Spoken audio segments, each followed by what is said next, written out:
Le gars, il te pond un film de 3h35 ultra ambitieux et seulement pour 10 millions de dollars. Mais c'est à lui qu'il faut donner le ministère du budget.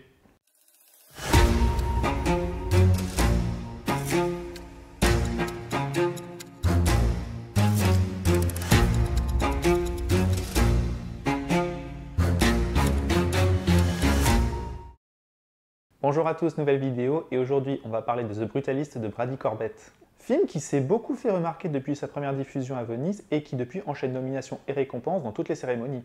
Un film dont le maître mot semble être démesure. On parle quand même d'une durée de 3h35 avec un entracte au milieu de 15 minutes, un super casting comprenant Adrien Brody, Guy Pearce et Felicity Jones, un film d'époque se passant à l'après-guerre et en plus qui a pour sujet principal l'architecture. Et tout cela, comme je disais, pour seulement 10 millions de dollars. Soit que dalle à l'échelle d'Hollywood. Ça et les retours dithyrambiques font que absolument tous les regards étaient tournés vers The Brutalist. Mais du coup, réputation justifiée, immense film ou immense déception, parlons de The Brutalist. These are yours, yes? Yes. All of them? Yes. Tell me, why is an accomplished foreign architect shoveling coal here in Philadelphia? I'm afraid it is not so simple. There was a war on, and yet many of the sites of my projects had survived. My buildings were devised to endure such erosion of shoreline. Le film se passe peu de temps après la Seconde Guerre mondiale quand Laszlo Toth, architecte juif, quitte son pays pour se rendre en Amérique. Là-bas, essayant de reprendre une vie normale et attendant le retour de sa femme Erzébeth, il fait la rencontre de Harrison Lee Van Buren, homme immensément riche qui lui demande de construire un édifice comme on n'en a jamais vu auparavant. Je dois avouer que j'ai un peu traîné des pieds avant d'aller voir The Brutalist, pour deux raisons. Déjà parce que lorsqu'un film a tendance à être trop mis en avant, à avoir trop une grande réputation dans le milieu cinéphile, j'ai plutôt tendance à être déçu. Ça et le fait qu'une durée de 3h30, ben c'est long quand même. La dernière fois que j'avais été voir un film aussi long, c'était Killers of the Flower Moon, et comment dire, je m'étais bien ennuyé. Sans compter que le sujet en lui-même ne me passionnait pas des masses. Mais bon, ma curiosité l'emportant, les bons retours se multipliant, et la possibilité éventuellement de partir au milieu du film, je me suis dit, autant tenter. Et je dois dire que j'ai été vachement emporté par la première partie.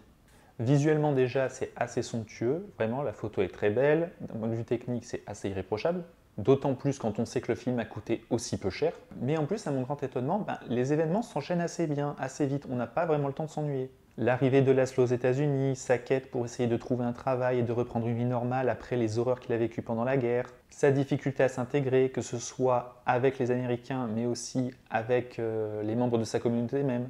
D'ailleurs, le film livre très vite une des thématiques importantes du film, à savoir comment ces personnes-là vont aux États-Unis pour essayer de s'imprégner de leur culture, de laisser derrière eux leur vie, et que bien que les États-Unis les appellent pour avoir du travail, etc., ils vont toujours leur faire sentir qu'ils ne sont jamais exactement comme eux. Ça se sent avec la relation avec son cousin, qui lui a carrément gommé son nom, a changé de religion, etc., etc. Il ne cherche même plus à être fidèle à ses origines, mais à totalement rentrer dans le moule de ce que les Américains estiment être un Américain. Donc oui, je suis déjà assez intéressé par le scénario, par les thématiques, par le personnage de Laszlo, incroyablement interprété par Adrien Brody, il n'a vraiment pas volé ses nominations. Sans que je sois passionné par le film, en tout cas, il a capté mon intérêt. Intérêt qui grandit dès lors qu'il va rencontrer Harrison Lee Van Buren, qui est un Guy Pearce absolument détestable, dans le bon sens du terme. Vraiment, il arrive à jouer les salauds comme pas deux. Et donc oui, toute la mise en place des enjeux de la construction de ce bâtiment en hommage à la mère de Van Buren, toute la démesure que ça va impliquer, aussi les désaccords qu'il va y avoir avec les habitants de la ville où ils veulent construire le bâtiment et avec les autres membres de son équipe, je suis vraiment intéressé par le sujet. La partie 1 est vraiment une grosse mise en place, mais dès lors que cette mise en place est faite, lorsque l'entracte arrive, autant dire je suis là, ok, chaud pour la deuxième partie, montre-moi vraiment où tout ça va aller. Et c'est là que vient le gros problème que j'ai avec le film. La deuxième partie, c'est un peu un soufflet qui retombe. Bon, ça ne s'effondre pas non plus, mais quand même c'est vachement moins intéressant. Comme je disais, on a quand même 1h40 de film qui nous présente les enjeux, à savoir la construction d'un bâtiment. Donc on s'attend à ce qu'il soit toujours l'enjeu majeur de la seconde partie. Mais ça va changer pas du tout au tout, mais il va y avoir un véritable pas de côté qui est assez déceptif. La seconde partie est marquée par l'arrivée de Erzsébet, la femme de Laszlo. Et à ce moment-là, on va davantage se concentrer sur le couple que sur la construction du bâtiment lui-même. Le souci, c'est que les personnages en eux-mêmes, ils ne sont pas très bien écrits.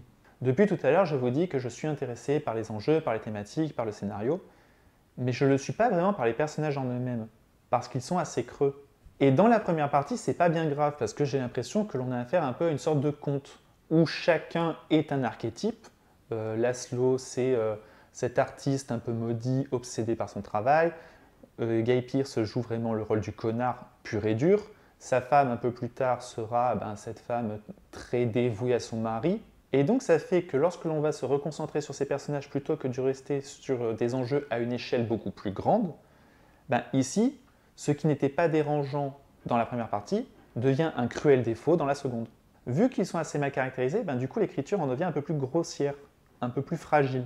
Et vu que j'ai pas d'attachement particulier à ces personnages, mon intérêt est bien moindre. Pire, vu que cette relation dont je me contrefous prend beaucoup plus de place que pour les enjeux promis dans la première partie et sur lesquels j'avais vraiment envie de continuer, je suis frustré et même agacé par eux. Sans compter que la deuxième partie souffre un peu plus de problèmes de rythme. On sent qu'il y a des séquences qui sont un peu plus longues, voire un peu trop longues. Certaines autres qu'on aurait pu retirer, c'est beaucoup moins efficace que dans la première partie. Après, peut-être ces choix de scénario s'expliquent également par le fait que, tout simplement, le film n'a coûté que 10 millions de dollars. À partir du moment où tu as si peu d'argent, et c'est pas un problème que l'on voit à l'écran. À aucun moment je me dis le film n'a coûté que 10 millions de dollars. Mais quand tu as aussi peu d'argent et que tu es obligé de choisir extrêmement bien tes plans pour ne pas dévoiler l'envers du décor, évidemment que tu ne peux pas mettre en scène la construction d'un bâtiment démesuré sur plusieurs minutes. C'est pas possible. Mais du coup, Corbett, il a voulu raconter cette histoire. C'était le sujet, c'était ce qui nous était vendu. Je trouve qu'il en paye un peu le prix dans la seconde partie. Et même dans la gestion des personnages secondaires, il y a des choses assez étranges. Je pense notamment au fils de Guy Pearce qui est assez présent dans la première partie et qui dans la seconde va être assez éclipsé, qui va disparaître pendant un bon moment sans que l'on sache pourquoi. On rappelle toujours ces thématiques sur le fait que l'Amérique appelle ses étrangers à venir à eux, mais leur fera toujours sentir qu'ils sont différents, sur la fausseté du rêve américain, etc. en général, mais c'est beaucoup plus sous-développé et ou grossier. Et autant dans la première partie, je ne me posais pas vraiment la question, mais dans la deuxième, je me demande un peu plus, est-ce que le film méritait vraiment de faire 3h35 ? J'en suis pas sûr en fait. Il y avait moyen de retirer certains moments. Je pense que l'entracte déjà, ça fait 15 minutes de moins. La toute fin est franchement pas nécessaire non plus et dure bien 10 minutes. On aurait pu arriver à un film de 3h, 2h40 assez facilement. Après, c'était une volonté de Corbett de mettre un entracte, il voulait absolument revenir à l'esprit des vieux films comme Autant n'emporte le vent par exemple, où il y avait un entracte, où il était question de démesure à toutes les échelles. Je comprends la volonté artistique, le résultat un peu plus discutable. Donc en résumé, The Brutalist, excellente première partie, seconde partie beaucoup plus mitigée, pas mauvaise non plus, mais juste moins bonne, et qui fait relativiser l'œuvre dans son ensemble. Ça reste un projet assez fou, ça reste extrêmement bien réalisé, il y a des plans absolument sublimes, la couleur est sublime, vraiment à ce niveau-là la technique est assez irréprochable, le casting est excellent, j'ai pas souffert non plus de la longueur du film. Si c'est un film qui vous tente, franchement allez-y, ça reste une expérience malgré tout de cinéma, une vraie expérience de cinéma. Je pense pas que vous auriez le même résultat si vous l'aviez vu dans votre salon. Même si c'est pas un film qui m'aura complètement parlé, il faut malgré tout féliciter Bradley Corbett d'avoir su mener un tel projet à bien. Un projet aussi ambitieux et dingue, on voit très peu ça au cinéma. Et en vrai, j'aimerais bien en voir plus. C'est tout pour cette vidéo, j'espère qu'elle vous a plu. On n'oublie pas de liker, de partager, de commenter. Dites-moi ce que vous avez pensé du film, si pour vous la longueur a été un souci, si vous avez aimé la deuxième partie. On se retrouve très vite pour d'autres vidéos. N'oubliez pas d'être curieux, allez au cinéma, regardez des films. Bye!